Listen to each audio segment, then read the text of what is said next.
So now we know that in form at least we can download consciousness into a computer. But now we have to figure out how to connect this technology to the body.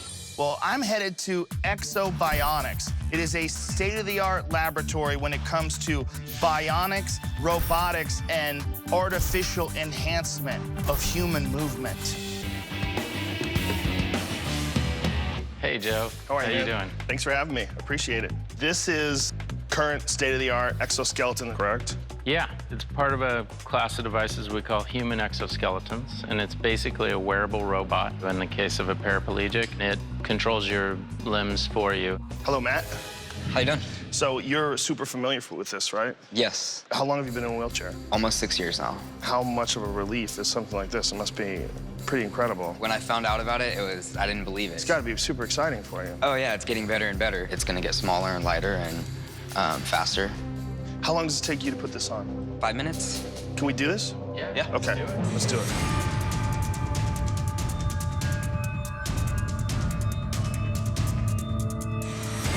All right, Matt, show us what's up.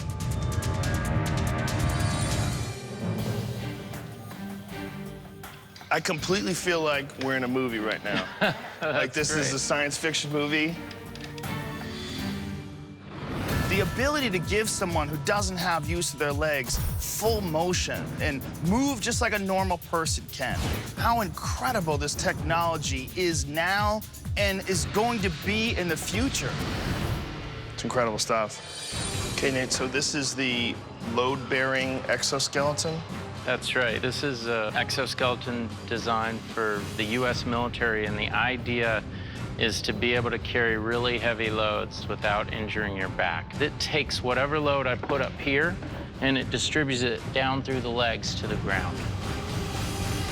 This really is going to be like some super soldier apparatus, some armored thing that's the future, right? Yeah, that's why it's such an exciting thing to work on. It's just... This is going to be Iron Man one day. That's right. Now, what gets really weird is when you have a robot head like Bina's with this super powerful robotic body. So then the question becomes, how am I going to control that robot body? With my mind. And I'm going to meet a woman named Tan Lee. She's the co-founder of Emotive Life Sciences, and she's going to show me how it's done.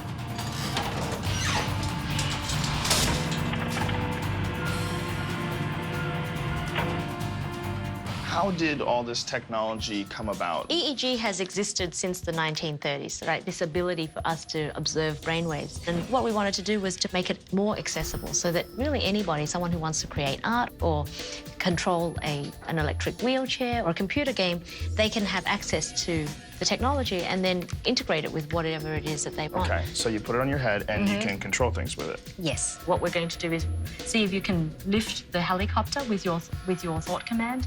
You're trying to just think and visualize in your mind something very specific. So you choose to think about something that you can focus on for 8 seconds, and that will be used as the trigger mechanism for lifting the helicopter. It involves naked werewolves. Naked werewolves it is. So, are you ready? Okay.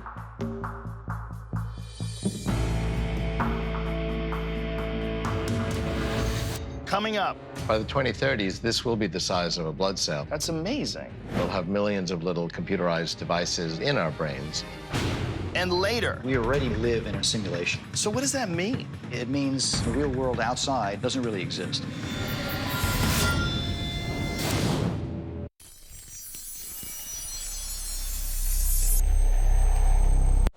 Every second of our lifetime is precious. In just one day, we can use 100,000 words, watch 443 minutes of video, blink 36,000 times, and ask question after question after question. So many questions, so little time. The Quick and the Curious, all new and exclusive, Thursday on Discovery Science. Sometimes we take the things that surround us for granted. But have you ever taken the time to consider how they work? How they're made? and who made them. Get the inside view. How things work. All new. Starts 18th of January on Discovery Science.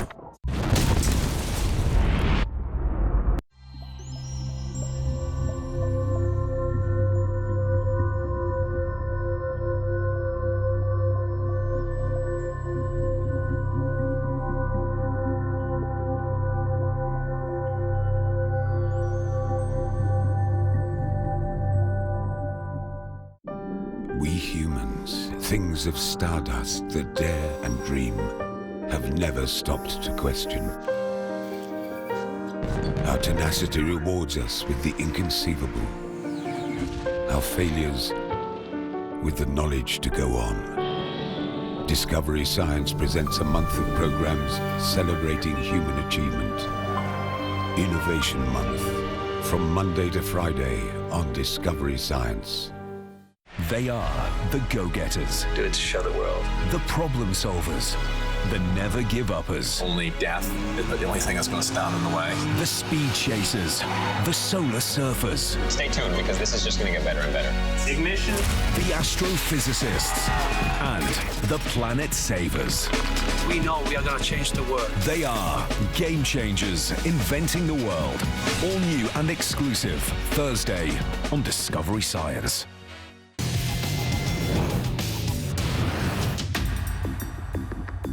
Are we close to joining with machines and becoming a new species? I am at a company called Emotive, and I'm trying out technology that's allowing me to control a helicopter using only my mind.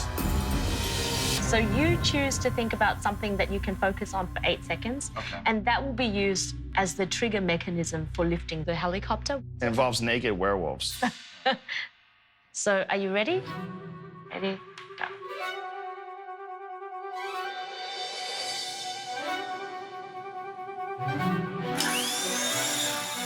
Oh, nice. Now, you know what? When it flies, I'm like, ooh, it's flying. When it falls. Damn.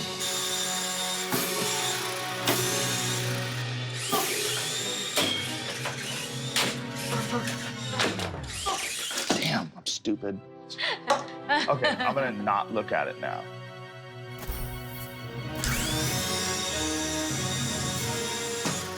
Good job, that's it. That was my best one. Good job, yeah. All right, I'm convinced. In the future, we will be able to control machines with our minds. It seems inevitable that we are headed into a future where man will be merging with machines. But there's an underground group of people called the grinders who are taking their future into their own hands, literally. We get it? Check. Tell me when we're ready. Anytime. This episode of the Joe Rogan Experience podcast is all about Grindhouse Wetware. First of all, greatest name for a company ever. What does that mean? So it comes from the name grinders. Grinders are kind of what happens when you mix open source hackers and body modification with a dash of transhumanism. Transhumanism is the notion that human beings can evolve past our biological limitations by merging with technology. I know that people have talked about the ability to take the mind and download its consciousness into an artificial creation. But somewhere along the line, there's probably gonna be some steps, right? And you guys are taking like one of these steps, like by putting magnets in your body. Why did you do that? I was always fascinated, even as a child, of the idea of having an extra sense. When you are around an electromagnetic field, that magnet vibrates. And so you can feel that. So for people like me that are having a hard time wrapping their heads around this, these guys cut open their fingertips and implant tiny little magnets that allow them to sense electromagnetic activity from household appliances, which comes in really handy, like never. This is a tangible extra sense, this ability to detect a magnetic field. You really can do something that Duncan or I can't. You have more superpowers than me. It's profound. Profound? Let's look up profound in the dictionary. It says very great or intense. Not so much. What's the next level thing? What this thing does is it actually takes medical data and sends it to your phone. What part of the body would you install this thing? Forearm. Talking about the forearm. Yeah. And why the forearm? because it would be cool to look down at your arm and see LEDs lighting up underneath your skin. I'm kind of glad someone like them is doing all the groundwork, because I wouldn't want all that inside of me. And we don't know what's going to happen in the future when that stuff breaks down and degrades, or when your body rejects it. The risk of infection is also very high. If someone came up with some real Steve Austin, $6 million man arms and legs, they just had to saw your off and put on some new ones, would you be down? The answer Of course. is yes. Of course. God, you guys are dorks. No, they're not dorks. It's awesome. I want to be a grunt. It's not a bad thing. I'm a dork, too. These are pioneers. You're a dork, too. How dare you? I'm not exactly convinced that the road that these guys are on is gonna lead anywhere. Putting magnets in your fingertips and inserting circuit boards in your skin, maybe I just don't get it, but I just don't get it. If I want to truly learn about the future of mankind, I'm gonna need to talk to a stronger authority than some silly boys shoving magnets into their hands. So I'm going to sit down and have a conversation with one of the smartest men in the world. That is a bold claim, but one that he can back up. His name is Ray Kurzweil, and he is the #1 futurist on the planet and has predicted such things as the internet itself. He predicted a universal search engine. And he is the go-to guy when it comes to the possibilities of life extension and incorporating technology into our biological bodies. I can't wait to pick his brain. Thank you very much for doing this. I really appreciate it. This is a real honor. You are the figurehead in my mind and many others when they talk about the possibilities of the future, especially when it comes to downloading consciousness into some sort of an artificial body, an avatar, if you will. What are we looking at in the future? The most important phenomenon in the future is we're going to merge with our technology. This is actually an expansion of my brain. Today, we might as well actually put this right in our brains. And by the 2030s, this will be the size of a blood cell. We'll have millions of little computerized devices, nanobots, in our bloodstream. They'll go into the brain through the capillaries. So our thinking then will be a hybrid of our biological brains with this non-biological expansion. That's amazing. I mean, that's really hard to wrap your head around, the idea of having a bunch of little computers running around inside your body in 17 years. The reality is that we're going to gradually become primarily non-biological. At that point, we are effectively robots. There may be a future, and it may be very close, where there are no regular humans left. Or it may be possible that we are the last biological people ever. It's really scary. Do you think by utilizing this technology that we're on the verge of achieving immortality? We'll be able to overcome many of the things that make our existence too short. Like right now, if something happens to our physical body through accident or disease, our existence and our thoughts, memories, and our skills die with it. This is part of who I am. If I destroy this physically, I can bring it back because I've backed up its information. Can't do that biologically. That we'll be able to overcome. We'll be able to back ourselves up, and if something happens to our physical bodies, we can recreate our physical bodies and our ideas and skills and memories. You don't have to have the same boring body, no offense, all the time. We're going to be able to overcome the challenges that we've had for millennia. If a non-biological entity is created out of information can be bad. Is there a potential for bad information creating a bad entity? Certainly. There are disastrous scenarios we have to be concerned about. We have bad people today who have bad ideas. I mean, Hitler had some ideas, very bad ideas. Biological people can have bad information, and non-biological thinking can be bad as well. And technology is a double-edged sword. And certainly the technologies of the 20th century have been used destructively, and that's been true since the dawn of humanity. How far away do you think we are from achieving immortality? In my view, we'll be able to do that in 2045. Thank you very much for doing this. I really appreciate it. 2045, that is not that long from now. And remember that date, because a lot of people have it circled on their calendar. They believe that that is the year when things change. And because Kurzweil said it, other people are buying into it. Now a Russian billionaire named Dmitry Itskov is bankrolling a conference of the brightest minds in the world, all hell-bent on making it a reality. What is going to be the end result? Are there going to be any humans left 100 years from now? So many questions and so much to talk about. And whenever there's something filling up my mind like that, I like to sit down with my buddies Duncan Trussell and Ari Shafir and have a podcast and see what they have to say about all this. We're all going to the Global Future 2045 conference in New York City. Yes. Yeah, I'll do that. You're going to talk to some of the biggest geniuses on the planet Earth working in the field of life extension. Cool. The idea of taking your brain and downloading it into a computer and living forever, immortality. It must be exciting for geniuses to get to talk to geniuses like us. I'm gonna try to track down Dmitry Itskov. He is the Russian billionaire that's funding this entire conference, and he is a guy that's absolutely fascinated with this type of technology and the possibility of life extension. And he put out this video to promote this conference. The world is on the verge of global change. Our civilization is like an uncaptained ship sailing on rough seas with neither chart nor compass. We are facing the choice to fall into a new dark age or to find a new model for human development and create not simply a new civilization, but a new mankind. The 2045 movement is a mega project intended to transfer one's personality to an alternative carrier. The epoch of cybernetic immortality begins. Okay, for real, I feel like I just watched the beginning of some really terrifying scenario that gets planted when people get ahead of themselves technologically and they can't manage it and it just wrecks them. And then you see just evil, rotten, flesh-covered cyborgs running through the street eating babies. I mean, that's what I just saw. Yeah, that scared the good. out of me. This guy, Itskov, has gathered the biggest brainiacs from around the world, and all of them are working feverishly towards the same goal, achieving immortality.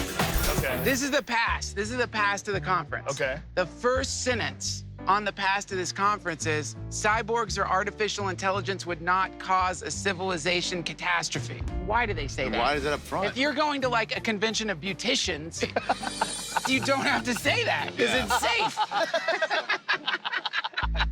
You know what's intense about this stuff is that it doesn't matter if you think it's not natural and want it to stop. I think it's part of what we do. I really do. I think that just like bees make honey, people make technology. It's not stopping. No one can stop this. These guys are gonna obtain some kind of immortality. They're gonna transform human genetics, and we're gonna go rocketing into a future that's nothing like what anyone can imagine right now. I think you're totally right. It's gonna keep going. They said if you could download your brain into a robot or into something else, what would stop you from making 10 of yourselves? Well, that is the question. Keep putting it in different things. The real question about sentient life is, when you create it, will it create something way better than it? It's true. Everybody assumes that when we bring these machines to life, they're gonna hang out with us.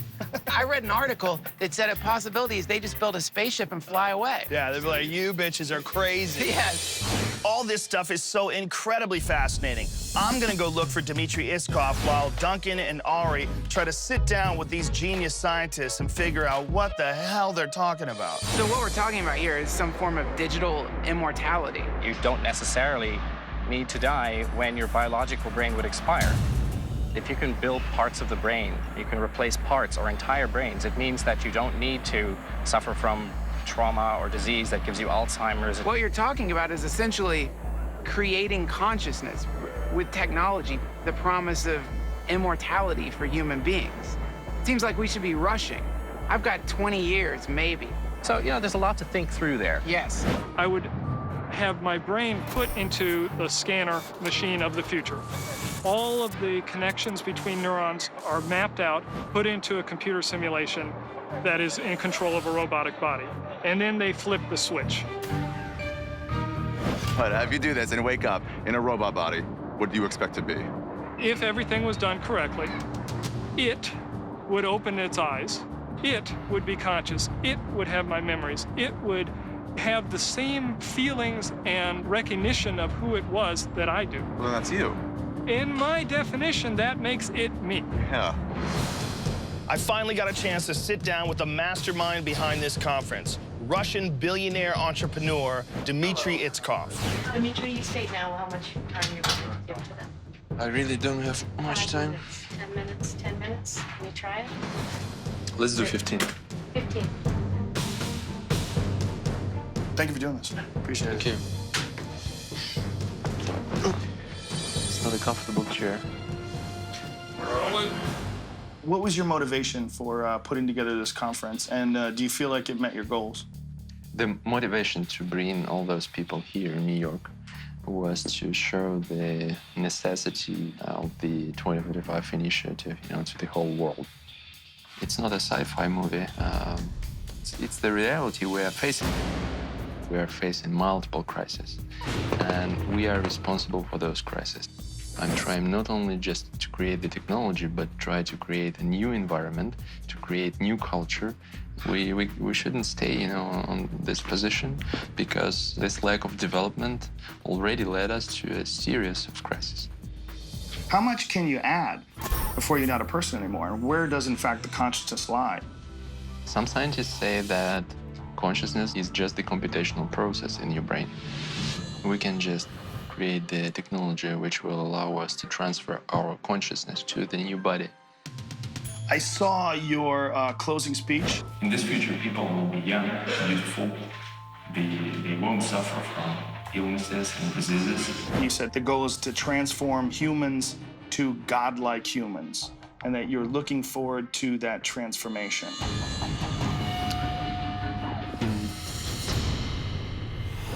Coming up. I don't think that it's going to be possible to move the human mind around as if it were a piece of software. We already may live in an artificial environment, a simulation. That's crazy.